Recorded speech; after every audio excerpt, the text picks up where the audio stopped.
Bueno, un cordial saludo a cada uno de quienes están siguiéndonos en estas transmisiones. Déjenme decirles, apreciados hermanos, amigos, que este material pronto dejará de ser gratis. Así que suscríbanse antes de que sea demasiado tarde. Bien, muchachos, vamos a continuar con el asunto del tema del Pentateuco. Hay que ponerle un poquito el pie en el acelerador porque el tiempo se nos está acabando y hay mucho material que compartir. Del libro del Éxodo, que es el libro que estábamos analizando, vamos a espigar un detallito y tiene que ver con lo que aparece en el capítulo 18 del libro de Éxodo a partir del versículo 1.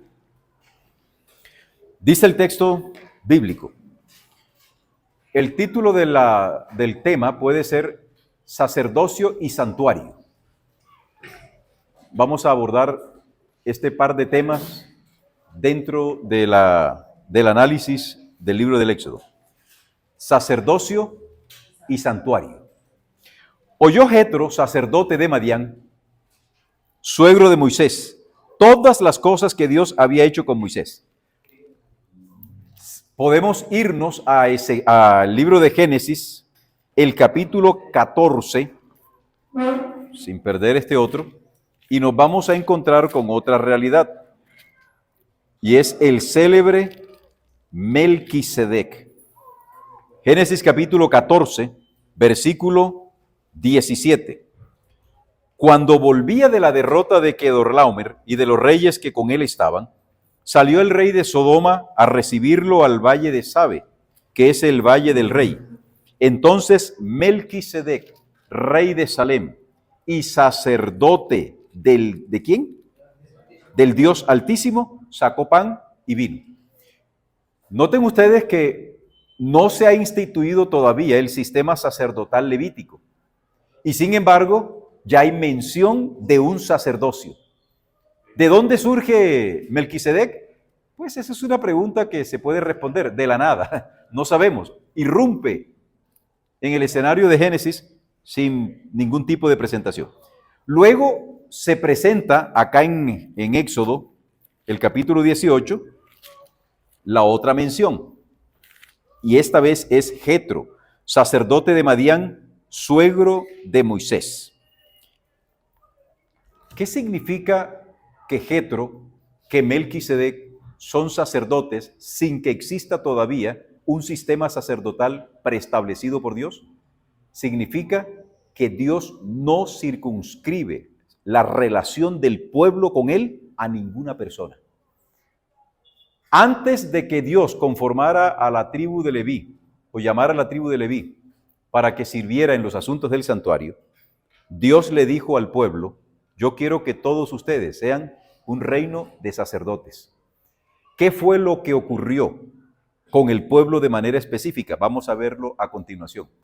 Pero llama la atención que el sacerdocio no está circunscrito a ninguna etnia, no está circunscrito a ningún hombre. Todos los seres humanos tienen la posibilidad de relacionarse con Dios. Dios no tiene exclusivismo étnico. Dios no tiene exclusividad con un pueblo específico. Y eso aplica también a nosotros como iglesia adventista. A veces podemos llegar a pensar que Dios nos necesita a nosotros para que esparzamos el conocimiento del Evangelio. Dios nos necesita a nosotros. Dios no necesita a nadie. Al punto que los ángeles, como dice la sierva de Dios, si Dios los comisionara, terminarían la predicación del Evangelio rapidito y con convicción. Bueno, esto también significa que Dios está interesado en la salvación de todos los seres humanos. A veces pensamos que Dios solo escucha a los adventistas y que los testigos de Jehová, por mencionar un nombre, los pentecostales, los budistas y toda la gente, a ellos Dios no los escucha porque no son adventistas del séptimo día.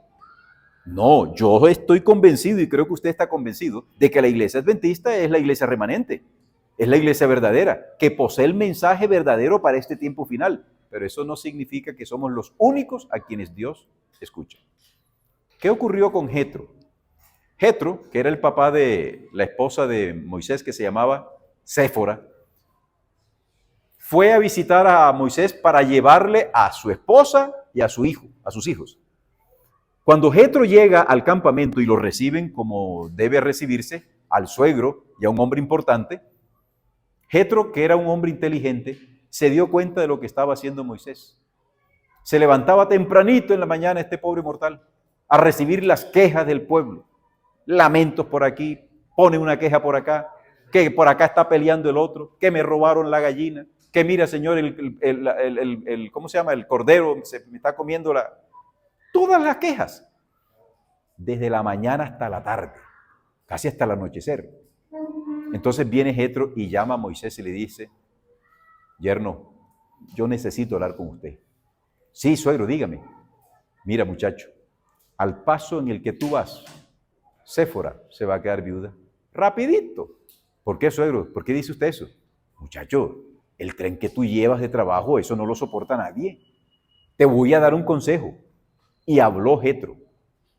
Y noten ustedes que las palabras que Jetro dio son aceptadas por Moisés sin recibir ningún tipo de reconvención o algo así por el estilo. No, Moisés la aceptó como proveniendo de Dios. ¿Y cuál fue el consejo que Jetro le dio? Divide las responsabilidades tuyas. Muchacho querido, eso le va a pasar a usted también cuando sea pastor. Desde ahora aprenda a ser un buen líder, delegue responsabilidades. En el sermón que Dios me permitió tener este sábado acá, a mí se me quebró la voz porque me sentí muy regocijado en saber que la Facultad de Teología queda en buenas manos, que es lo que yo quería decir, y que algunos se acercaron para preguntarme que es que si yo me iba a retirar, algunos me preguntaron que si es que yo me iba a retirar del ministerio. Yo le dije, no, nada de eso, simplemente que ya viene un Heisberg Peñuela, que es una realidad, está un Cristian Cardoso, que lo quiero como un hijo, está un Elmer Quintero, que es un hombre bueno, viene José David, viene Adrián, viene una nueva cochada. ¿Qué hace uno? Yo me regocijo en ver de que viene sangre nueva y mejor que uno. Uno tiene que entender que hay gente que es mejor que uno en algún aspecto o en varios aspectos. Yo no me la sé toda, yo no soy el pastor perfecto, yo no tengo el conocimiento amplio. No, lo que yo sé lo tengo y lo manejo bien hasta donde yo pueda. Pero hay otros que lo van superando a uno en algunos aspectos. A mí no me da ningún tipo de envidia eso, al contrario, me da gran satisfacción saber de que mis alumnos, caramba, qué bueno que uno pueda sentarse a escuchar a mi alumno. Qué cosa tan chévere escuchar, aprender de ellos ahora. Así como yo aprendí de mi papá, ahora mi papá aprende de mí. Algo similar ocurrió con Jetro. Moisés, ¿quién era Moisés? ¿Era por casualidad Moisés un ciudadano de a pie, un común y silvestre? ¿Cuál es la descripción que la Biblia hace de Moisés? Era un varón, además de que era un príncipe, ¿cómo era? Poderoso, era elocuente, tanto en sus palabras como en sus hechos. Y entonces, miren lo que ocurrió aquí. Vamos al versículo 14 del capítulo 18. Viendo el suegro, me retrocedo al 13. Aconteció que al día siguiente se sentó Moisés a juzgar al pueblo. Y el pueblo estuvo delante de Moisés desde la mañana hasta la tarde. Viendo el suegro de Moisés todo lo que él hacía con el pueblo, dijo: ¿qué es esto que haces tú con el pueblo? ¿Por qué te sientas tú solo y todo el pueblo está delante de ti desde la mañana hasta la tarde? Moisés le dijo: bueno, porque el pueblo viene a mí para consultar a Dios. Cuando tienen asuntos vienen a mí y yo juzgo entre el uno y el otro y declaro las ordenanzas de Dios y sus leyes. Entonces el suegro de Moisés le dijo: no está bien lo que haces. ¿Quién era Jetro? ¿Tenía por casualidad un doctorado o un postdoctorado como el que tenía Moisés? Acuérdense que Moisés fue educado en toda la ciencia de los egipcios y que no hay parangón como él en tremendo. Si él hubiese sido de estos doctorcitos de teología, no hablo de aquí, que se sienten que yo soy el que sabo, yo sí sabo, y los demás no, a lo mejor le hubiese dicho: hombre, suegro, yo le voy a pedir un favor, no se meta en mis asuntos. ¿Sí? ¿Quién es usted? Usted no sabe que yo soy graduado de la Universidad Escatológica de Egipto. Usted no sabe que yo me gradué en la Universidad Nacional del Cairo, que tengo un postdoctorado en la Universidad de Tafne. No, dice el texto bíblico, desfallecerás del todo tú y también este pueblo que está contigo, porque el trabajo es demasiado pesado para ti. No podrás hacerlo tú solo. Oye ahora mi voz, yo te aconsejaré y Dios estará contigo. Es el sacerdote el que le está hablando nada más y nada menos que al mayor legislador que haya tenido Israel. Y ese señor humilde, sin tanto título y sin tanto perendengue, le da el consejo a este hombre. Pero el grado de humildad de Moisés se demuestra aquí, porque él no saca su perfil, no saca su currículum vitae para decir, yo tengo esto, tú no tienes nada que enseñarme. Al contrario, está tú y le da el consejo, está tú sobre los demás, hazle esto y le enseña. Versículo 24. Y oyó Moisés la voz de su suegro e hizo todo lo que dijo. Eso se llama grandeza y humildad. ¿Por qué? Porque yo no me las sé todas. Y la voz de la experiencia a veces puede más que la voz del conocimiento académico. Ustedes han oído hablar muchas veces de ese célebre episodio cuando una empresa se le dañó no sé qué equipo y contrataron a un tipo que se suponía era el mejor.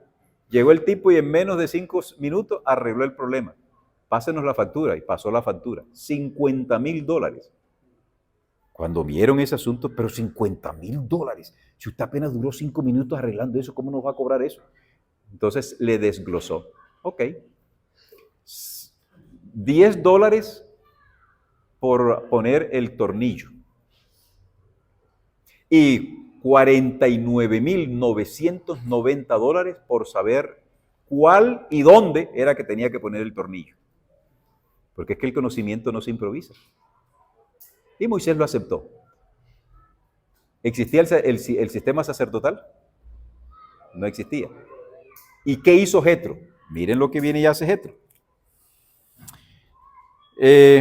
Vamos aquí al versículo 12, nos devolvemos. 18:12.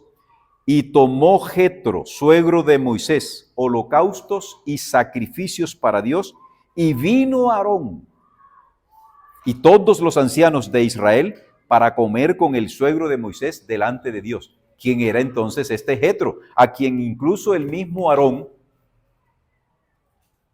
aceptó su sacrificio. Era un hombre importante. El libro del Éxodo tiene esta enseñanza. El sacerdocio de Dios no está circunscrito solamente a la tribu de Leví. Seguimos en el tiempo. Nos vamos al capítulo 24 de Éxodo, sí. Estamos en el capítulo 24 del libro del Éxodo. Dijo Jehová a Moisés, sube ante Jehová tú y Aarón, Nadab, Abiú y 70 de los ancianos, y os inclinaréis desde lejos. Vámonos entonces al versículo 4. Y Moisés escribió todas las palabras de Jehová, y levantándose de mañana, edificó un altar al pie del monte y 12 columnas, según las 12 tribus de Israel. Y envió, ¿a quién envió Moisés? Según el texto que ustedes están leyendo. Y envió jóvenes de los hijos de Israel, los cuales ofrecieron holocaustos y becerros como sacrificios de paz a Dios. Ustedes saben lo que está ocurriendo aquí. Hay una subversión total del orden. ¿Quién inició el desorden? El mismo Dios. ¿Quiénes debían hacer el sacrificio? Antes del establecimiento del sacerdocio. ¿Quién lo debía establecer? ¿Quién debía realizar el sacrificio tribal? El papá, el padre, el jefe de la tribu. Y en ausencia de él, el hijo primogénito.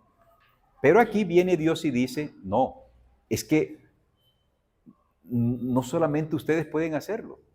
Si yo le pido a los jóvenes que lo hagan, ¿ese sacrificio no tiene validez? Tenía validez. Entonces uno encuentra que en el libro del Éxodo, Dios se vuela muchos, ¿cómo diríamos? Se vuelan muchos procesos. En primer lugar, hay un sacerdote que funge como tal. Hace sacrificios estando Moisés y Aarón presentes. Los dos máximos jerarcas del pueblo están allí presentes. Y Jetro hace el sacrificio y los dos jerarcas, ¿qué hacen? Lo acompañan. ¿Y quién es Jetro? Sacerdote de Madián. Ahora nos encontramos con los jóvenes. Esto no es extraño en Dios y por eso va dirigido en parte también a ustedes esta clase.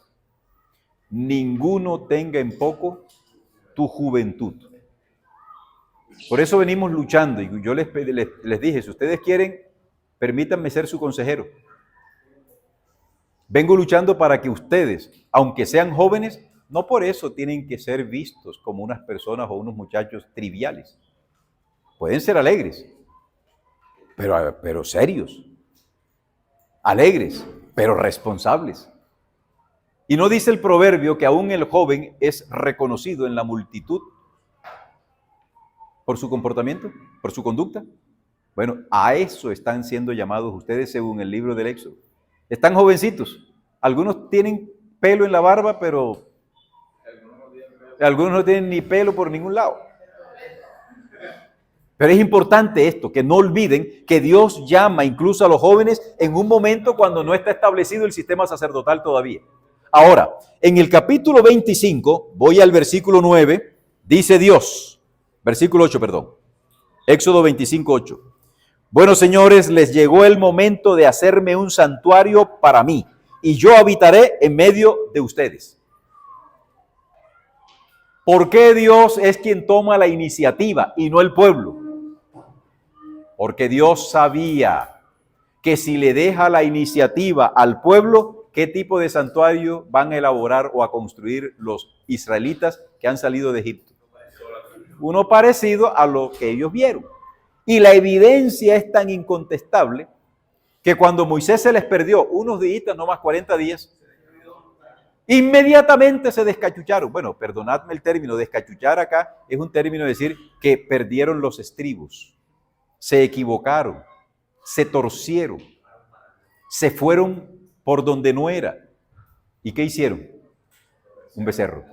¿Y ese becerro a quién representaba? A uno de los dioses egipcios. Porque al ser humano le es muy fácil adorar lo que ve, lo que puede palpar. Difícil adorar ¿a qué Dios adoran ustedes? Bueno, y la evidencia entonces ahí se las demostró Dios. Se dan cuenta que si yo no tomo la iniciativa para decirles háganme un santuario, ustedes hubiesen hecho algo parecido a lo que vieron en Egipto. Ustedes van a ver una materia que se llama santuario y ahora les voy a presentar el asunto del santuario. El sacerdocio, ya sabemos, el sacerdocio Dios lo escogió y escoge a quien Él quiere. Dios escoge a quien Él quiere. Esta tarde me llamó uno que fue vicepresidente de la Asociación General. Yo no esperaba esa llamada.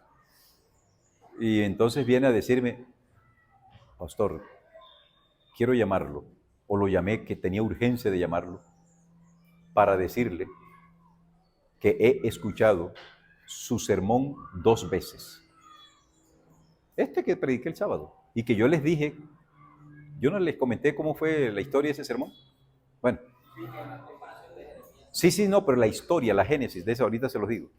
Lo he escuchado 2 veces. Esto debe escucharlo la Iglesia Adventista a nivel mundial. Yo le dije, bueno, pastor, la verdad es que yo no predico para buscar nada, yo predico para predicarme a mí mismo, en primer lugar. Entonces, me sigue diciendo que ahora la conversación se metió por otro lado, después de decirme eso, que por qué no hacía esto, que me dio una serie de recomendaciones. Entonces me dijo, ¿sabes que la iglesia ha perdido el rumbo? Un vicepresidente de la Asociación General, ya jubilado. No, la iglesia no ha perdido el rumbo, la iglesia está perdiendo algo y es su misión. ¿Cuál es la misión de la iglesia? ¿Cuál es la misión de la iglesia para ustedes?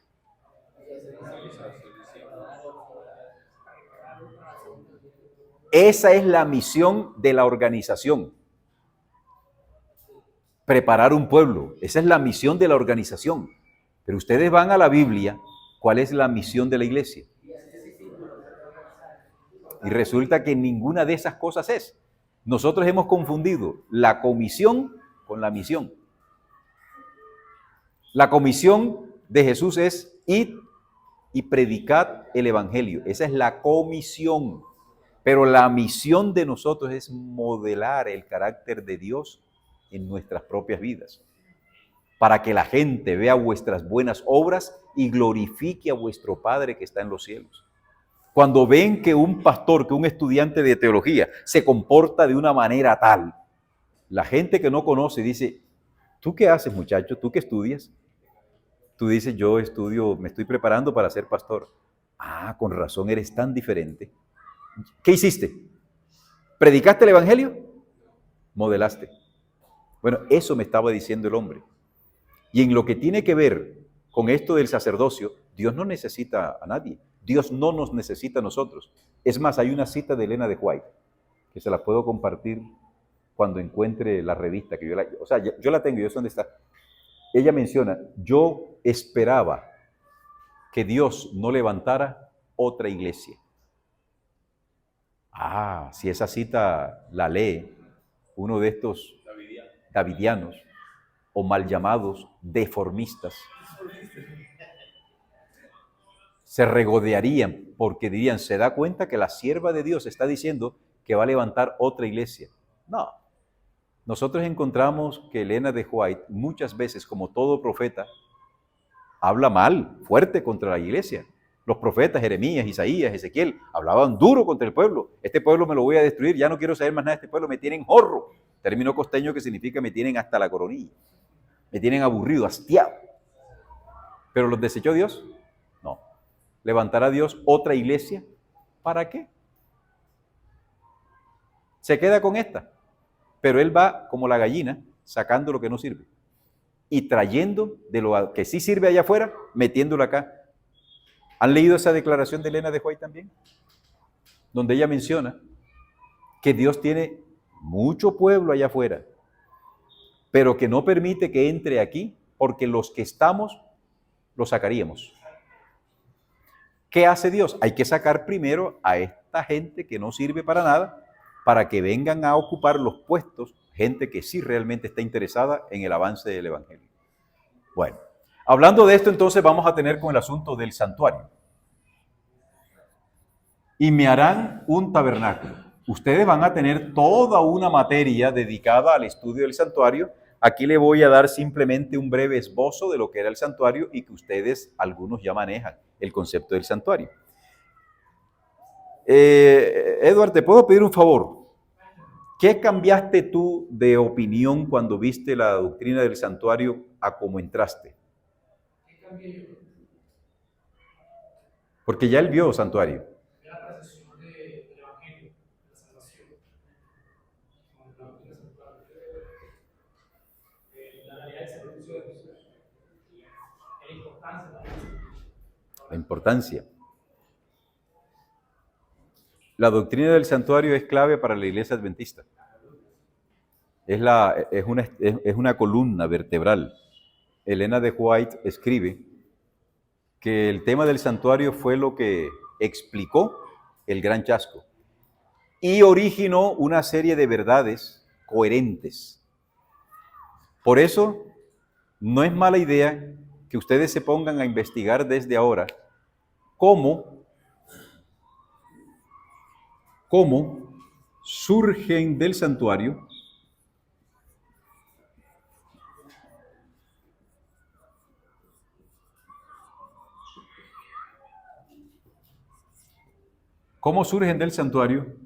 las verdades distintivas de la iglesia adventista.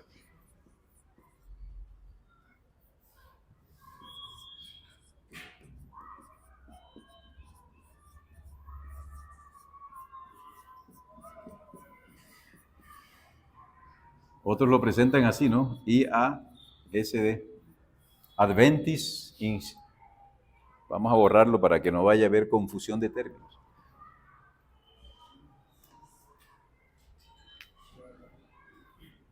¿Cómo yo puedo encontrar en el santuario la doctrina del milenio? sin violentar la hermenéutica. ¿Cómo puedo encontrar en el santuario la doctrina de los dones espirituales? Sin violentar el texto bíblico. ¿Cómo puedo yo sacar del santuario la doctrina o la creencia, porque no estoy hablando de creencia más que doctrina, la creencia de la mayordomía? ¿Cómo? Bueno, esto está en el libro del Éxodo. Y el libro del Éxodo, aparte de que nos habla de que el santuario es un lugar real, si el santuario es un lugar real para que Dios lo more, entonces significa que Dios es un ser real. Porque Él dice, y yo habitaré en medio de ustedes. ¿Cómo puede habitar algo que no tenga cuerpo ni forma? ¿Ustedes han visto que por casualidad en la casa de uno habita el viento? La única casa donde habita la lluvia es la casa de Hermann Monster, que siempre hay una nube ahí arriba. Pero el resto, para que algo habite, tiene que existir en realidad. Y si Dios dice, yo habitaré en medio de ellos, es porque Dios es un ser real. No de carne y hueso, pero sí es un ser real. El tabernáculo es el centro de comando de Dios a nivel universal.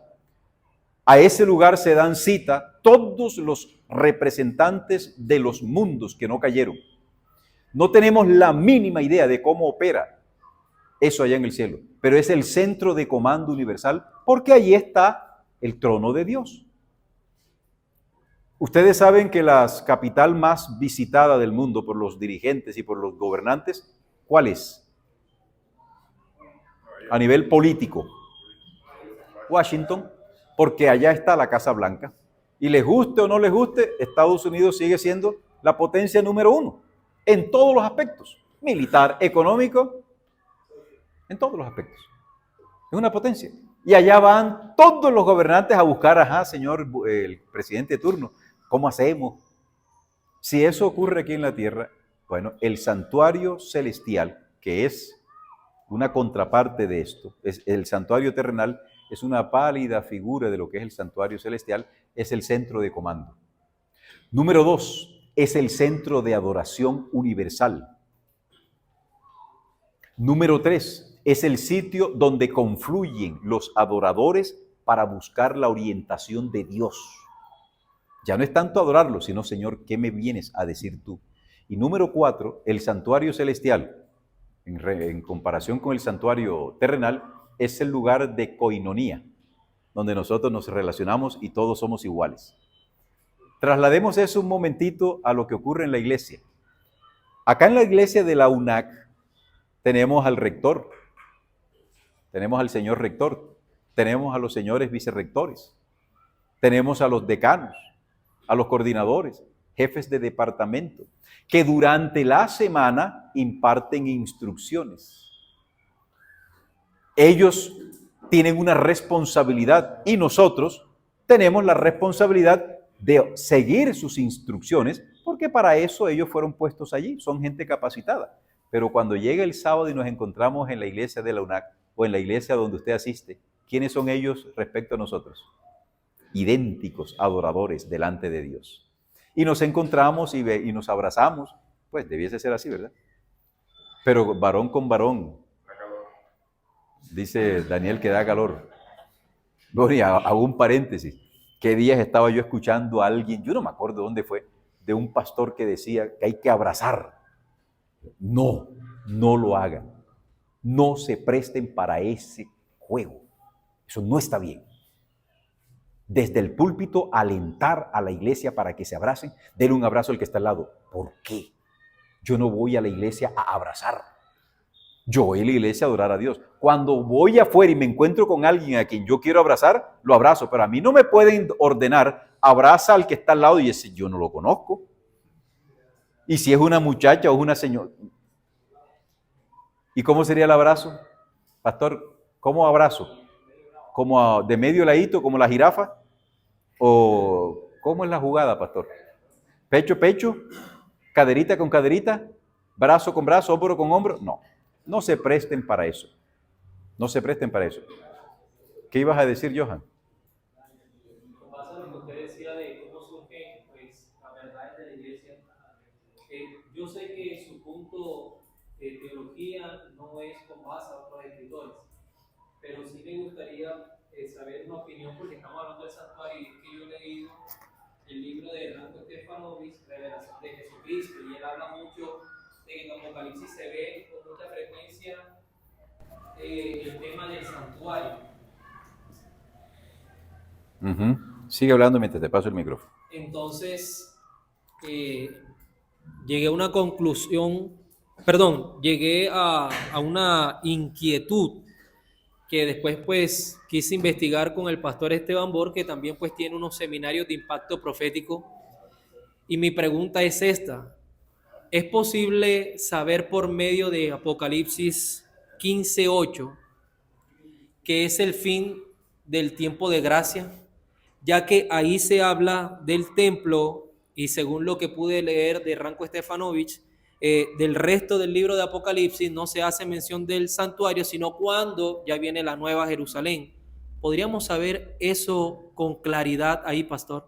Saber El fin del tiempo de la gracia. No sé. Génesis 15:8. Apocalipsis 15:8. Apocalipsis 15:8, perdón. Yo no le veo sentido a eso porque cuando se iba despidiendo Jesús de los discípulos, Él les dijo, porque ellos le preguntaron, ¿restaurarás tú a Israel? ¿Y cuál fue la respuesta que dio Jesús? No les toca a ustedes saber los tiempos y las sazones que el Padre ha puesto solo voluntad. Sobre ese asunto, creo que es mejor uno guardar silencio en cosas que Dios no ha revelado, porque podemos incurrir en el error de una especulación que pueda generar una expectativa falsa. Los seres humanos no tenemos el dominio del fin del tiempo de gracia. Personalmente lo creo de la siguiente manera, ya que tú haces la pregunta. Existe un tiempo de gracia individual y colectivo. El tiempo de gracia colectivo está derivado del tiempo de gracia individual. Explico. Vamos a suponer que en la tierra solo quedaron 2 personas que no han tomado su decisión sobre Cristo o Satanás. Los ángeles de Dios y el Espíritu Santo están ahí empujando a los 2 para que acepten las verdades. Pero las fuerzas del enemigo están también tratando de ganarse al otro. ¿Oíste, Eddie? Te veo así con el ojo empillamado. Está grave. A ver, enfócame a Eddie para ver si ya con la cámara encima se me despeja. Buen muchacho, ese es buen muchacho. Eddie es buen muchacho, como todos los demás, pero hoy le estoy haciéndole un homenaje a Eddie. Y por cierto, estoy buscando a quien me sonó la canilla, porque me dieron un trancazo aquí. No, es este. No, y no es él solo, fueron 2. Me cayeron en gavilla, pero ya los perdoné. Bueno, entonces esto forma parte de la clase, ¿no? De romper un poco el esquema para que Eddie se despierte. Bueno, entonces, esas 2 personas cuando han tomado la decisión, la última, ojo, este es un ejemplo, que aquí es capaz y alguien lo agarre, el pastor Márquez dijo que eso no es así, es un ejemplo nomás lo que yo estoy colocando aquí. Cuando Jesús, Luis Arriola, toma la decisión por Cristo, los ángeles están así, ¿y qué hará Juan Sánchez? Juan Sánchez tomó la decisión por Satanás. Habiendo los 2 últimos seres humanos tomado su decisión personal respecto a qué hacer frente al llamado de Dios y no habiendo nadie más que tome la decisión, se cierra el tiempo de gracia colectivo.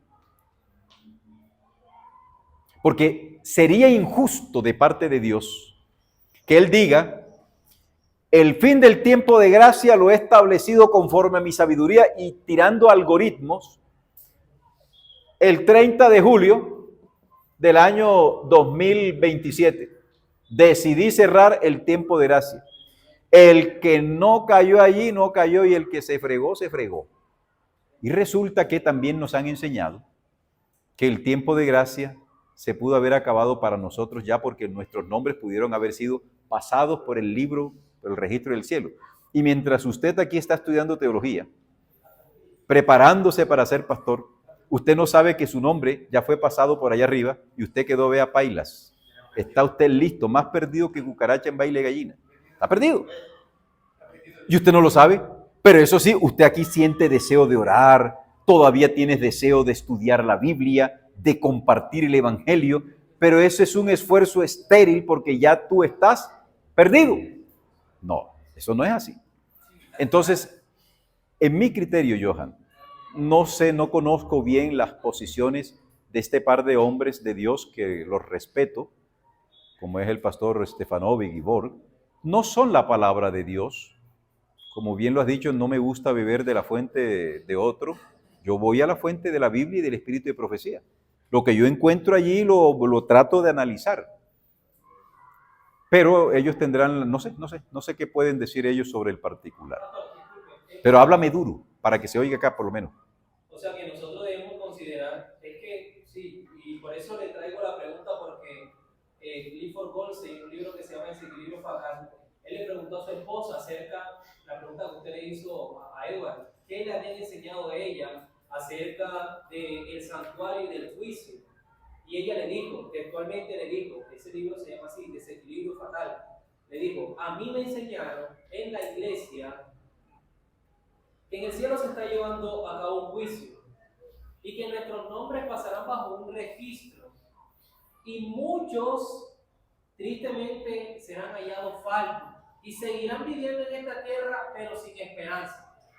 Entonces, uno cuando lee una declaración de esa índole, pues personalmente, y debo aceptarlo, pastor, yo leo de muchos autores, pero me gusta la posición que usted maneja teológicamente hablando. Pero cuando uno se encuentra declaraciones de este calibre, a mí pues me hacen un llamado, es que cada día debo tratar de ser semejante más a Cristo, que es lo que yo creo que es el llamado que quizás estos autores están haciendo, porque ciertamente lo que usted decía era cierto. Muchos estamos enfocados en que la misión de la iglesia es ir y predicar, pero realmente es demostrar a Cristo en mi vida. Y yo he aprendido en la iglesia de que la primera misión de Jesús fue mostrar un carácter amoroso del Padre, y la segunda fue de salvación. Pero ante una declaración como esta, yo lo que quiero es que el llamado es a que uno cada día vaya mejorando y no vaya retrocediendo. Pero estoy de acuerdo con usted, no creo que por lo menos hoy mi caso ya haya sido hallado falto y sencillamente si quiero humillarme y arrepentirme ante Dios no tengo oportunidad. Yo no creo que Dios tenga ese pensar. Así es. Y además que Dios es un Dios de orden y antes que acontezcan ciertas cosas es menester que ocurran otras que Él ya dijo. Y el fin del tiempo de gracia, Dios no le cierra nunca la puerta en la nariz a alguien que quiera entrar, jamás lo hará. Dios no hace eso. Mientras, acuérdense ustedes que Jesús mismo dijo, yo no he venido aquí a apagar el pábilo que humea. Si no saben qué es un pábilo, piensen en una vela, en un en un cirio, ¿sí? Que usted lo enciende y tiene una hebrita. Cuando usted apaga, queda siempre algo ahí. Y si usted hace esto, lo puede volver a encender. Pero si usted hace esto, chao. Cristo dice, yo no vine a eso. Tampoco vengo a quebrar la caña que ya está partida. No. Mientras el cielo vea esperanza en un corazón, de esa esperanza Dios se vale. Nunca Dios da batalla perdida. Nunca. ¿Ibas a preguntar tú aquí, Joanny? No, que yo, ese texto que yo lo he visto y he escuchado también sobre el Apocalipsis que dice Joan, pues normalmente es que sí da unas características que en ese momento cuando se llena de humo el santuario es porque pues Dios va a hacer algo interesante, ¿no? Va a hacer algo importante, pero como tal no habla de fechas, simplemente que se acaba el tiempo en que Jesús intercede por nosotros, pero no se sabe cuándo va a ocurrir. Muy bien. Ok. Vamos, pero entonces miren, ya el tema se fue por otro lado y estamos hablando aquí, voy a llevarlos a lo que es el asunto del santuario y de las verdades que tenemos que ver. Dime, Elías. Pastor, yo quería preguntarle, bueno, somos pastores en formación y maestros también. ¿De qué manera podemos nosotros explicar la posición de la iglesia respecto al juicio investigador sin tirarnos a la teoría de la predestinación? ¿Cómo podemos hacerlo? Bueno, el ejercicio del juicio investigador no es difícil de sostenerlo, porque Dios nunca hace un juicio a una persona ni castiga a alguien sin que antes no le avise lo que va a hacer. Siempre ha sido así, históricamente ha sido así. Entonces, el juicio investigador, que es una doctrina, una enseñanza de nosotros, dice simplemente que en el cielo se está llevando a cabo un análisis del carácter de las personas que alguna vez dijeron formar parte del pueblo de Dios. Este juicio investigador, curiosamente, no es para los adventistas. Sí, comenzad primero con la casa de Dios, pero la casa de Dios no somos nosotros. ¿Cuánta gente no ha existido desde el comienzo? ¿O es que ustedes creen que a Abel no lo van a juzgar? ¿O es que ustedes creen que a Caín no va a pasar también bajo el lente escrutador? Entonces, el juicio investigador es algo que Dios hace para él curarse en salud delante del universo. No puede juzgar a alguien sin que antes a ese alguien se le haya dado la oportunidad de actuar, de decidir. Y para eso tenemos el asunto del albedrío. Bueno, ese es un tema que, discúlpame que no te lo explique más porque se me está yendo el tiempo y necesito terminar Éxodo hoy. ¿Cuál es tu pregunta, Carito? Buenas tardes. Quería preguntarle, Pastor Márquez, una pregunta, pero también aportar a lo que el compañero Joan decía. Entonces, meramente sería, realmente sí para comunicarle. Estoy leyendo un libro adventista que se llama El fin del tiempo de gracia, escrito por Marvin Moore, en el cual él nos enseña realmente de que el fin del tiempo de gracia, como ustedes lo dicen, tiene razón, hay dos tiempos, sí, uno individual y uno colectivo. Después de que Cristo cambie sus vestiduras sacerdotales en el santuario celestial y se ponga su traje como Rey de Reyes y Señor de Señores para venir por segunda vez a la tierra, habrá realmente concluido lo que sí es el tiempo de gracia y cada persona habrá tomado su decisión final. Pero algo muy importante es, necesitamos ser totalmente perfectos. Después de esto, la perfección realmente no se refiere a no pecar, sino a ir cada día, como lo decíamos también antes en la clase, perfeccionando el carácter. Y esto solo es posible con la ayuda del Espíritu Santo en nuestra vida. Entonces necesitamos cada día es mejorar esa parte cada uno de nosotros, el carácter. Y en cuanto al tiempo de gracia, Dios ha establecido realmente en su palabra las características, sí, nos da la oportunidad a cada uno de tomar la decisión de a quién queremos servir. Y la pregunta que le quería hacer es, cuando estemos ya en el milenio, después de que se acabe el pecado en el mundo y toda la tierra sea purificada, ¿todavía será necesario que exista un santuario celestial cuando ya el pecado se haya acabado? Es una muy buena pregunta porque justamente obedece a parte de lo que en la doctrina del santuario se ve. Antes de que el palacio de Dios en el cielo, el templo celestial, tuviese funciones salvíficas, el templo de Dios ha existido desde siempre, porque Dios existe. Él mora en un lugar. ¿Y en qué lugar mora? En su palacio, que cuando entró el pecado en la tierra se activó con fines salvíficos. Y cuando el pecado no sea más, el palacio de Dios sigue siendo el palacio de Dios por la eternidad, ya no con fines salvíficos en cuanto a la intercesión, sino en la aplicación y en la conservación del plan de la salvación, del sacrificio de Jesús. Ustedes sabían, ¿verdad?, que incluso los ángeles y nuestro pan allá, nuestra comidita, es derivada del sacrificio de Jesús. Todo está relacionado con el sacrificio de Jesús, ya no como aplicación de la gracia redentora, sino la conservación del plan de la salvación, de la consolidación.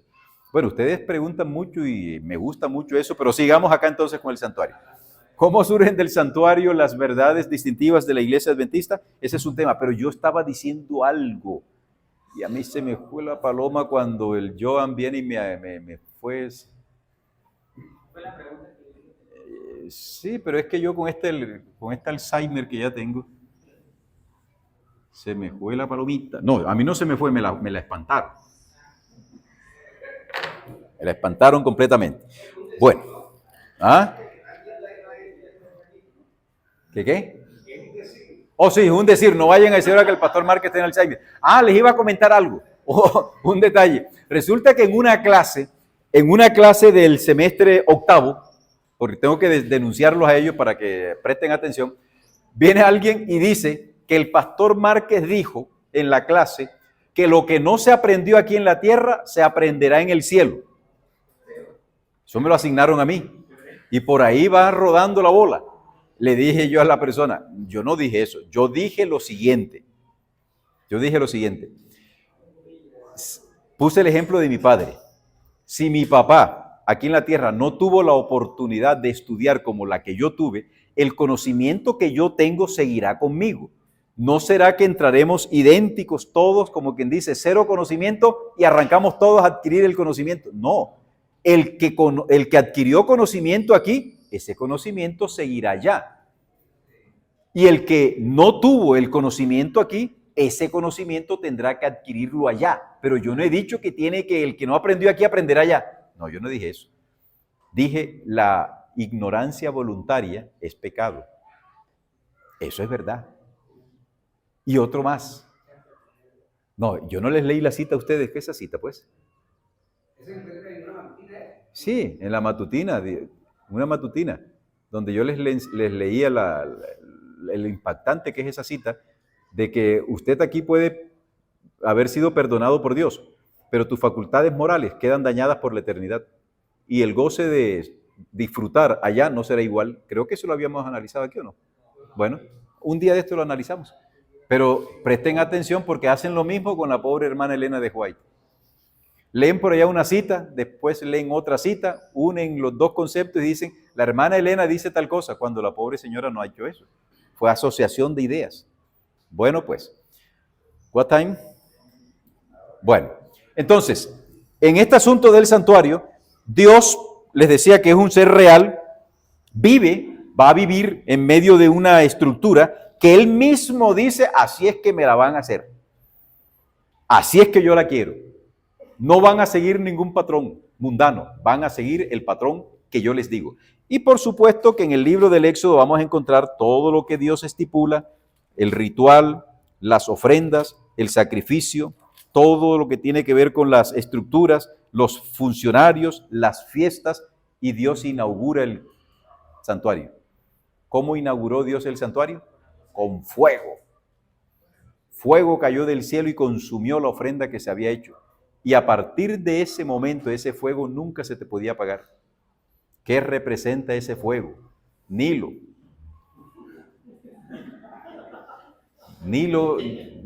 entienden, ni lo ve. El pobre Nilo anda en visiones.